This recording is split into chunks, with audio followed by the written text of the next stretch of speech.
지난주 우리는 종교개혁의 첫 번째 원리인 오직 믿음에 대해서 생각해 보았습니다.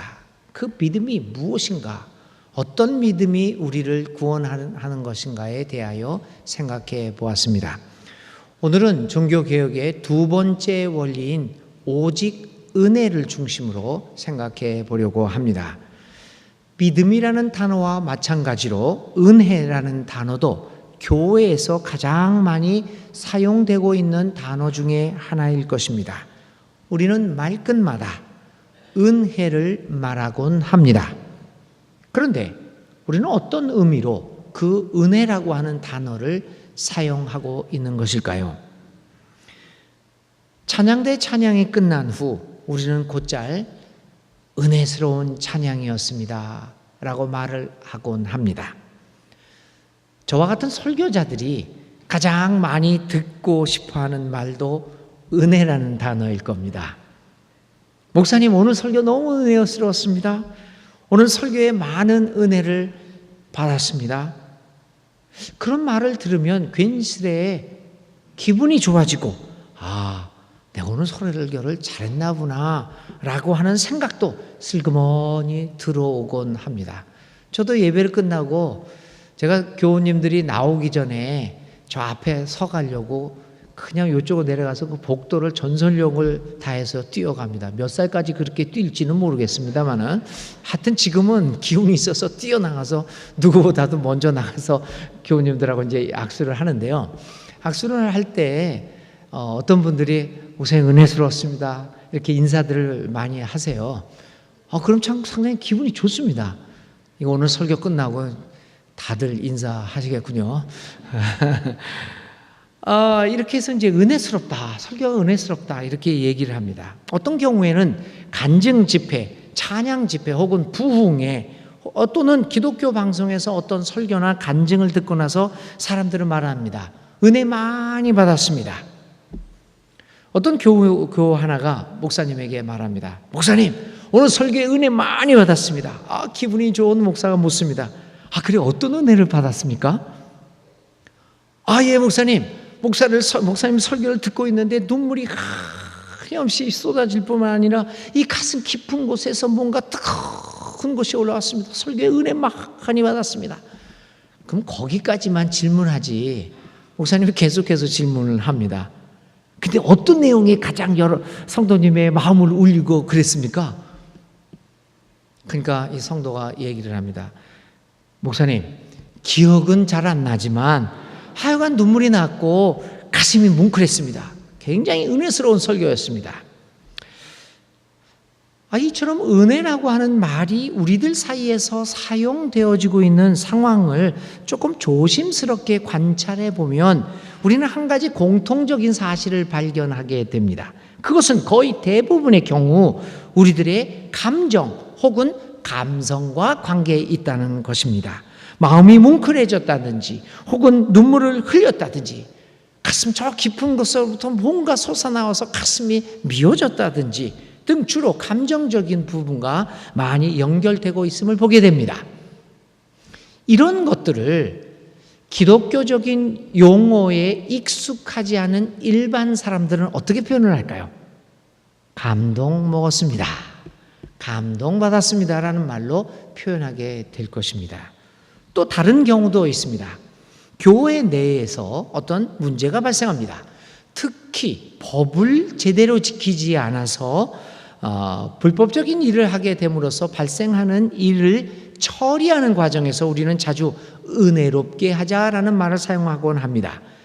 이 말은 많은 경우 사실 그 의미도 있습니다. 왜냐하면 법을 적용하는 데 있어서 법의 잣대만을 작용하지 말자는 의미일 수도 있습니다. 그렇습니다, 여러분. 우리는 교회 내에서 법을 적용할 때 법에 쓰여 있는 문자만을 적용할 것이 아니라 그 법이 말하고자 하는 정신에 관심을 가지면서 사람을 위하는 판단을 하는 것이 법 처리에 있어서 매우 중요합니다. 그런 의미에서 은혜롭게 하자라는 표현을 사용하기도 합니다. 그러나 대부분의 경우 교회 내에서 그리고 교우들 가운데 사용하는 은혜롭게 하자는 것은 이렇게 인간을 위하는 법 적용보다는 그냥 시끄럽게 하지 말고 넘어가자 혹은 덮고 가자라고 하는 말로 사용되고 있다는 것을 우리는 또 부정할 수 없을 것입니다. 이 말을, 이 경우를 기독교 용어에 익숙하지 않은 일반 사람들은 뭐라고 이야기할까요? 넘어가자, 그냥 덮자라는 말로 표현할 수 있을 것입니다. 이렇듯 은혜라는 단어의 사용은 우리 교회 생활에서 크게 이 두 가지 경우에서 많이 사용되고 있습니다. 그런데 교우 여러분, 오늘 우리들이 그렇게 자주 사용하고 있는 은혜라고 하는 그 단어의 진정한 의미는 무엇입니까? 특별히 성경적인 의미는 무엇입니까? 그리고 종교개혁자들이 개신교의 가장 중요한 원리 중에 하나로 말했던 오직 은혜라고 하는 것은 오늘 우리들이 일반적으로 사용하고 있는 은혜와 무슨 관계가 있는 것일까요? 본래 성경적인 의미의 은혜는 무엇이겠습니까? 먼저 구약의 경우에서 한번 살펴보겠습니다. 은혜의 히브리 원어는 헨이라고 하는 단어를 씁니다. 이 헨이라고 하는 단어의 뜻은 경건한 자, 고생하는 자를 하나님께서 지켜주시고 인도해 주신다. 그러한 하나님의 사랑과 긍휼과 은총들을 의미할 때 이 단어를 사용하기도 합니다. 그러니까 결국 헨이라고 하는 단어, 이 헨이라고 하는 단어가 오늘 이 창세기 6장 8절 노아는 하나님께 은혜를 입었다라고 할 때 이 은혜라는 단어를 히브리어로 헨이라는 단어를 사용했습니다. 이 헨은 하나님의 용서하심, 인자함, 그리고 하나님의 사랑을 의미하고 있습니다. 신약의 경우에 와서는 신약에서는 은혜를 뜻하는 단어는 헬라어로 여러분들이 익숙한 단어입니다. 카리스라고 하는 단어입니다. 이 카리스에서 나온 단어가 뭘까요? 카리스마. 야, 저 사람 카리스마 있어? 이게 도대체 무슨 뜻일까요? 이 카리스라고 하는 단어는 그리스 사람들이, 그 고대 그리스 사람들이 가장 좋아했던 단어 중에 하나입니다. 이 카리스라는 단어는 일반적으로 매력적이다, 아름답다라고 하는 뜻입니다. 그래서 우리가 카리스마 있는 사람은 사람을 끌어당기는 힘이 있는 사람, 그 사람을 얘기하는 것이죠. 카리스마, 이런 얘기를 하죠. 그런데 그 후 그리스도인들은 이 카리스라고 하는 단어를 무슨 뜻으로 사용하기 시작했냐면 선물이라는 뜻으로 사용했습니다. 그래서 우리를 용서해 주시고 우리를 구속해 주시는 구원의 선물이라는 뜻으로 이 카리스라는 단어를 사용하기 시작했던 것입니다. 그래서 이 바울이 특별히 이 단어를 많이 사용했는데요. 이 바울에 의하면 이 카리스라고 하는 은혜는 죄인에게도 베풀어 주시는 하나님의 사랑이라고 하는 것입니다. 그런 연유로 바울은 그의 서신서 마지막을 대부분 하나님의 아버지와 우리 주 그리스도 예수께서 내려주시는 은혜와 카리스입니다. 은혜와 자비와 평화가 그대에게 있기를 바랍니다 라고 기록하기도 했습니다. 이처럼 구약과 신약을 통해서 우리가 알 수 있는 것은 은혜라고 하는 것은 하나님이 우리에게 아무런 조건 없이 베풀어주는 사랑과 자비를 임을 보게 됩니다. 그것은 우리의 감정이나 감성 혹은 우리의 행위와는 상관없이 하늘로부터 주어지는 하나님에 의해서 주어지는 선물임을 우리는 보게 됩니다. 그런 의미에서 아까 위에서 말씀드린 두 가지 그 은혜의 사용, 우리들의 사용은 성경적 의미와는 상당한 거리가 있음을 보게 됩니다. 오히려 우리는 그런 경우에는 은혜 받았습니다 보다는 감동했습니다 라는 표현을 쓰는 것이 오히려 더 적당한 것이라고 볼 수도 있습니다. 물론 이 단어를 사용하지 말라는 거 아닙니다. 오늘 설교 끝나고 예배 드릴 때, 인사할 때 은혜 많이 받았습니다. 인사 많이 해주시기 바랍니다. 근데 이제 하여튼 그 첫 번째 우리가 많이 사용하던 은혜라는 그 말은 감동이라는 말로 얼마든지 대치되어질 수 있는 말입니다. 그러면 진정한 의미의 성경적 의미에서, 그리고 종교 개혁가들이 회복시키려고 했던, 오직 은혜라고 하는 구호를 통하여 회복시키려고 했던 그 원리는 무엇입니까? 무엇보다도 첫 번째 원리는 은혜는 하나님이 베푸시는 이유와 조건 없이 베푸시는 사랑임을 회복하고자 했던 것입니다. 오늘의 본문인 창세기를 살펴봅시다. 이렇게 기록되어 있습니다. 주님께서는 사람의 죄악이 세상에 가득 차고 마음에 생각하는 모든 계획이 언제나 악한 것뿐임을 보시고서 땅 위에 사람 지으셨음을 후회하시며 마음 아파하셨다. 주님께서는 단식하셨다. 내가 창조한 것이지만 사람을 이 땅 위에서 쓸어버리겠다.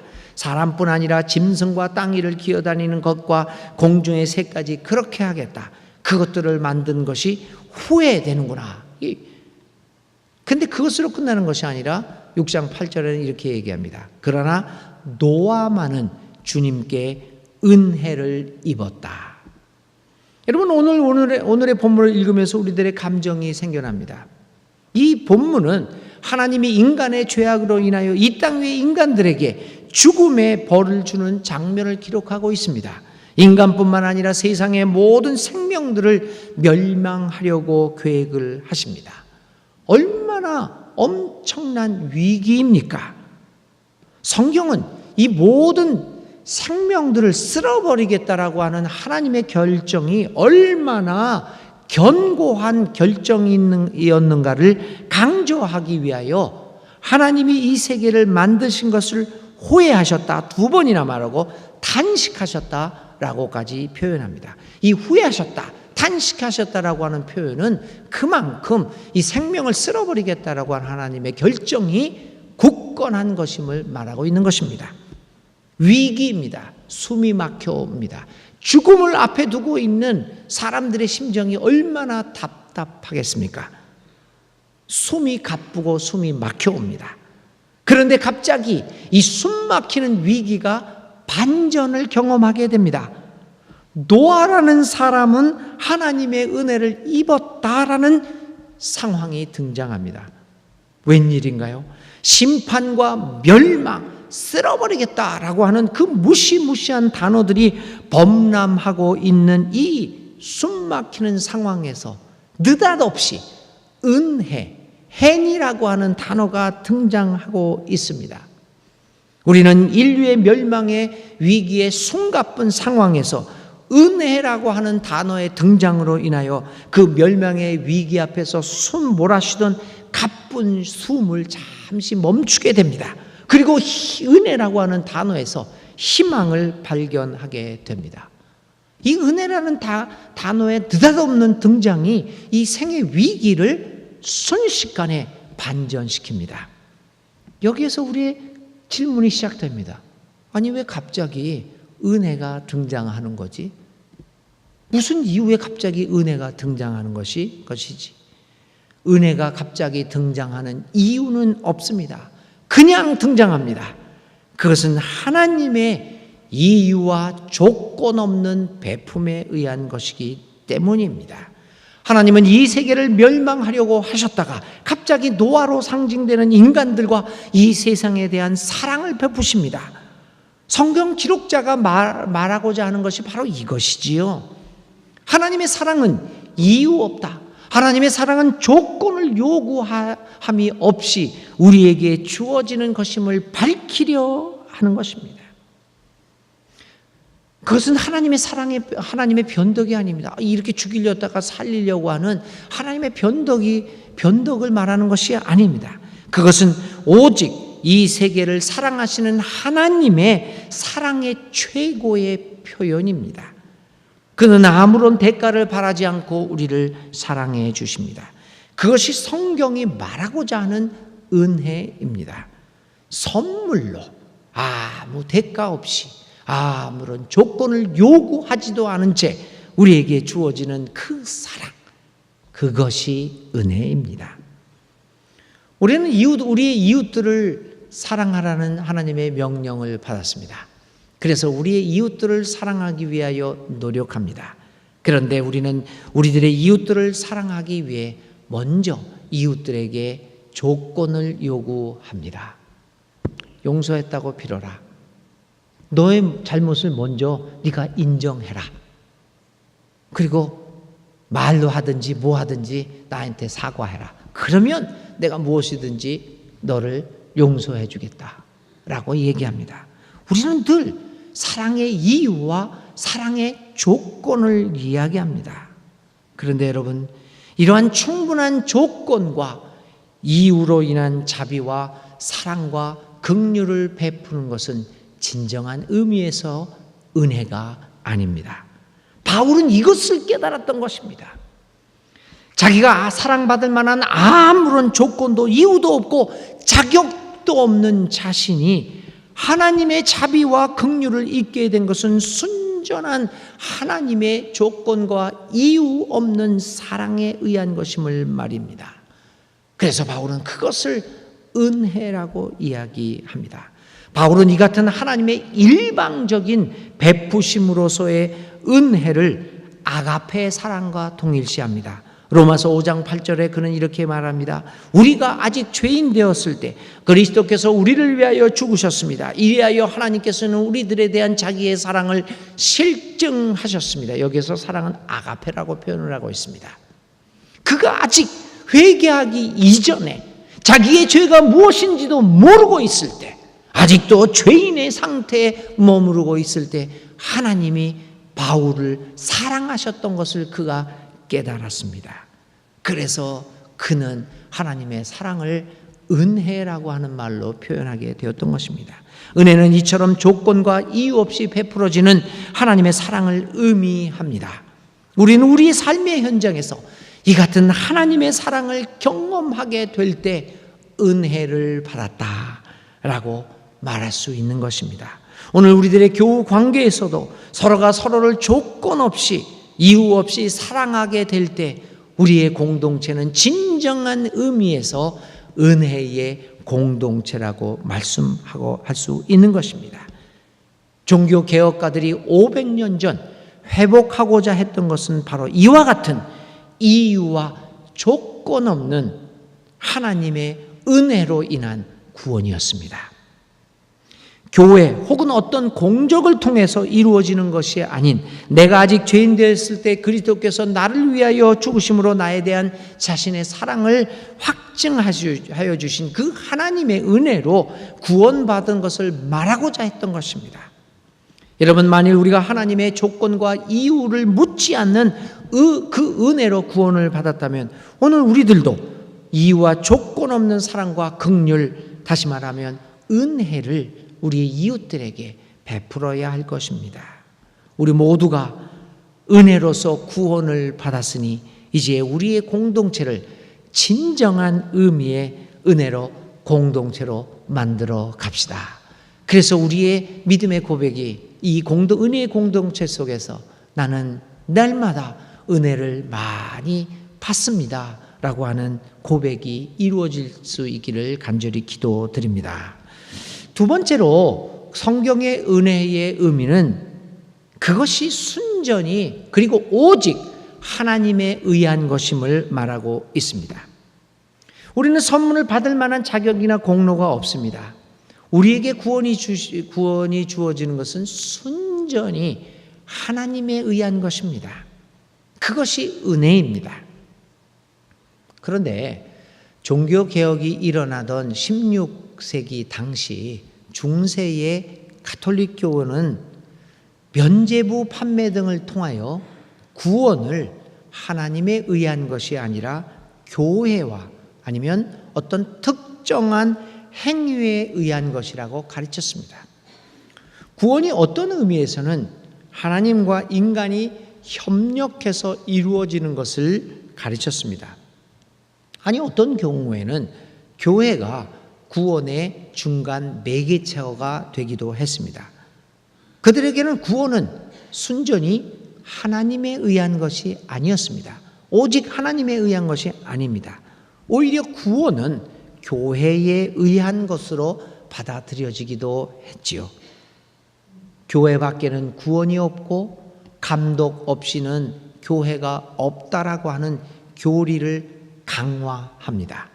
그 교리의 강화로 인하여 구원의 문제에 있어서 교회가 갖게 되는 위치와 권력은 실로 막강해졌습니다. 그 권력을 가지고 중세 가톨릭 교회는 백성들을 완벽하게 지배했습니다. 교회에 의한 구원을 설파했던 것이죠. 그래서 이러한 설파로 말미암아 교회는 어느 순간 하나님을 밀어내고 그 하나님의 자리에 교회가 자리 잡게 되었던 것입니다. 교회는 모든 것의 중심이었고 모든 것은 교회에 의해서 이루어졌습니다. 하나님에 의한 것은 없었습니다. 아니, 하나님도 당시에 교회에 의존하지 않고서는 아무것도 할 수 없는 존재로 사람들에게 인식되어져 있었을지도 모릅니다. 그런 의미에서 당시는 은혜가 사라진 시대였습니다. 이런 상황에서 500년 전에 개혁가들은 외쳤던 것입니다. 그렇지 않다.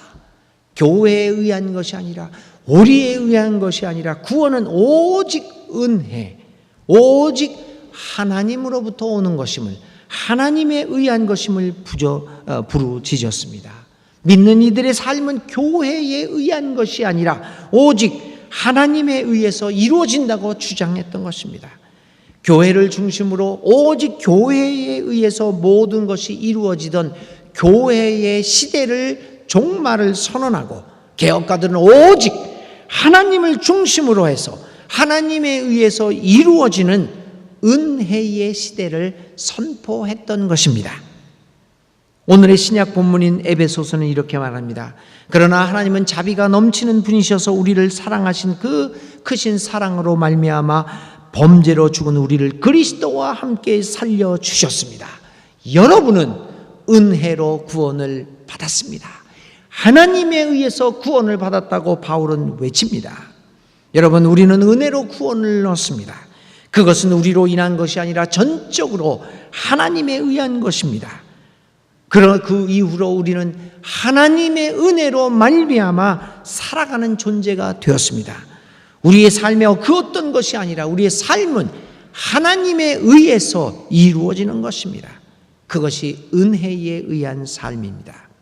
나의 나된 것, 나의 공로나 자격이 아니라 하나님의 전적인 사랑과 베푸심, 그리고 하나님에 의해 이루어진 것입니다. 내가 이 땅 위에서 생명을 유지하고 살아가는 것, 나의 나된 것 등 모든 것이 하나님에 의한 것이며 그 모든 것은 하나님의 은혜입니다. 이렇게 은혜를 깨닫게 될 때 우리는 교만해지지 않습니다. 내가 나된 것은 내가 아니라 하나님에 의한 하나님의 은혜이기 때문입니다. 그래서 에베소서는 오늘 우리가 읽은 본문에 뒤이어 이렇게 이야기합니다. 여러분은 믿음을 통하여 은혜로 구원을 얻었습니다. 이것은 여러분에게서 난 것이 아니요 하나님의 선물입니다. 행위에서 난 것이 아닙니다. 그러므로 아무도 자랑할 수 없습니다. 종교개혁가들이 외친 오직 은혜는 구원뿐만 아니라 우리의 모든 삶에서 하나님의 주권을 강조합니다. 그러기에 오직 은혜의 원리를 깨달은 사람은 겸손한 삶을 살아가지 않을 수 없습니다. 나의 나된 것은 오직 하나님의 은혜임을 알기 때문입니다. 사랑하는 교우 여러분, 이제 말씀을 마치려고 합니다. 오늘 우리는 종교개혁의 두 번째 원리인 오직 은혜를 생각해 보았습니다. 하나님의 이유 없고 조건 없으신 그 사랑, 그 은혜와 오직 하나님에 의하여 우리에게 베풀어 주시는, 다시 말하면 오직 은혜로 인한 구원의 감격을 되새겨 볼 수 있기를 간절히 바랍니다.